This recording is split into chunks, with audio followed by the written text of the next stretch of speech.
So we're moving on. Okay, and so blogging, we're starting with blogging. So the first thing is, what is a blog? Now, a blog is basically a website. And you can have that website be a complete website in and of itself. In other words, you can have a standalone blog and put it somewhere, or you can have a blog that's integrated in your website. So in my case, we have a blog, and there's a link to it from my website. So it's part of the navigation, okay? What do people do with a blog? Well, a blog is basically interactive. If you're doing a blog to just put information out, then you're really not using it correctly, because a blog is more Web 2.0, and 2.0 is engaging interactive. In other words, you want to have some sort of communication or some way that people can get back to you. So the first thing you do is you post something on your blog, which is written text entry. It's organized in categories. When you add a new blog post, it goes to the top, so it's in reverse chronological order. So the newest one always takes over and gets on top. And then the real key here is it allows people to comment. Now, you can turn comments on and off. So you can put out blogs, and you cannot necessarily put that feature on. And you can just blog and not necessarily ask for comments. By the way, if you do ask for comments, you can read those before you can post them. So you don't have to worry about somebody blogging and then commenting, and that you have to have, there are tools in the blog that you can look at the comment and then decide that it goes on or not. So if you're worried about reputation or something like that, if you have a very hot blog and you're worried about what people are saying, you may want to control some of that. Okay, so why does a business need a blog? Well, it's a nice direct communication with anyone, your audience, or it could be your industry. The other thing is brand building, and position yourself as an expert, and most importantly, you can do search engine optimization, you can do public relations. I wanted to talk for a minute about competitive differentiation. We had a client who came to us and noticed that their search results were starting to drop in the organic or natural search listings.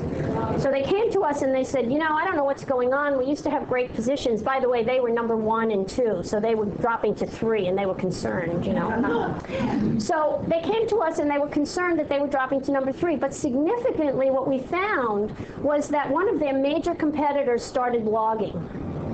So that made the competitive difference. They were blogging, and I said, and you're not. So do you want to be in that competitive space? Because if you don't do it, that's why, search engine stuff, optimization for natural always changes. It's always changing. So what you need to do is really pay attention to those changes and really know what your client is doing and why they're not getting the results that they get. That's very important. It's not good enough just to status quo. So anyway, this client, by the way, decided to blog. She does a blog, she does a newsletter, wildly successful, moved back in position, and really enjoys it. Enjoys the whole expert creation of all that blog posts. So it really worked very well for her, which it does if you do it consistently. So that's another thing you have to decide at the beginning. Exploit niches, relationship marketing, and certainly reputation management. What that means is that we have clients that come to us and say, people are talking about us, but we don't like what they're saying. So what you can do is you can set up a feed so that every time someone talks about that client, you get a ping, or you get a message that says that client is being spoken about, and then you go back to the client and you say, okay, what do you want to do to respond to that? Because if you let it go, people, years ago, I think people saw it in print. If you see it in the newspaper, it must be true. Or in a magazine, it must be true. Well, the same thing happens on the internet. If you see it on the internet, well, it must be true. It doesn't have to be true. I mean, who's blogging? What are they saying? What's their reputation, etc. So if you want to fight back, you've got to fight back with the same tool. So that you've got to come out, it's like a political figure. If somebody says something about them and they don't make a comment on it, you tend to think that maybe it's true. So you've got to react. And reputation management, blogging is a good way to do that reputation management and keep it in check and make sure you come out with your side of the story. Very simply. Okay, here are some blog applications. Now, I did a workshop for Intranet Week. In other words, those are very large companies that tend to have an intranet where they have, let's say, 200 to maybe 5,000 employees globally. and they have an intranet inside the corporation that they think should do some blogging. What I found, however, at that particular seminar that I did was that most of these corporations, by the way, blogging is in its infancy. We're talking sub-infancy here. I mean, where people really, even the blogosphere today, it's really, not even used a smidgen of what it could, the power it has. And when I got there, one of the misconceptions that I found that they were thinking internally is that they had to have one blog. So here you have like an IBM and they have one blog. But you can have a lot of blogs internally. For example, you could have a suggestion box blog. So you can find out from your employees, what are they thinking? You can have an idea generation blog. So you have all your programmers and you say, okay, on this blog, just give us some of your ideas. You can have a personal knowledge blog. In other words, I want to keep track of my personal schedule. I can do a blog to keep, see, people don't realize blog software is very, very, very powerful. It's got all of these features built in. So it can, you can use it to be a diary if you want it. Team project management. Here was another thing is these corporations, I hope, how many of you come from these mega corporations here? I hope not. But anyway, this was a real eye-opener. For example, they buy very, very, very expensive project management software tools to manage everybody, right?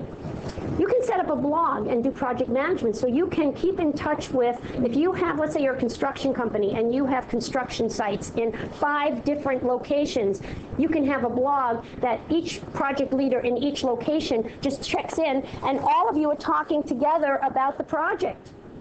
And it's all archived and indexed and kept a record of. So it's a wonderful tool, and it's free. And it's free. Go figure. So they were just, their eyes were just popping out of their heads. I mean, oh my God, this is great. But then most of us sitting here are thinking of external blogs.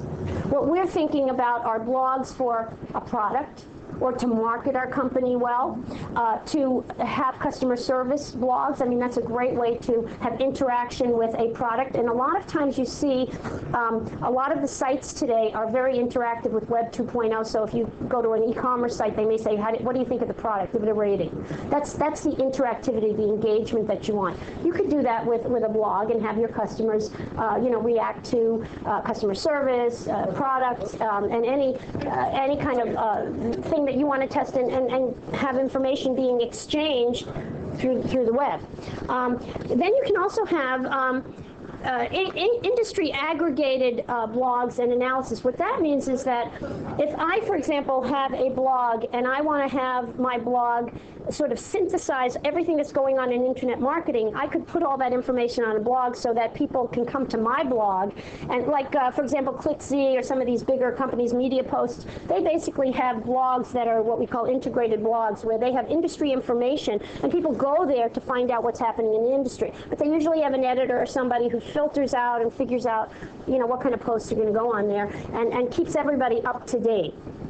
And then you can have a CEO blog. Somebody in your company, head of the company that wants to get their information out can certainly have a CEO blog. And you can also have, staff bloggers. Each one, you could have a company staff blogging where you let everybody blog. In this presentation, I'm not going to get into, but you should have some blogging policies in place. If you do, obviously, the internal blogs in a corporation, there are many on the internet, by the way. A lot of these blogging policies are right there. You can see IBM's, you can see, any of these big companies, Sun Systems, they all have their blogging. So you just say, corporate blogging policies, and you'll get a lot of these that you can actually check.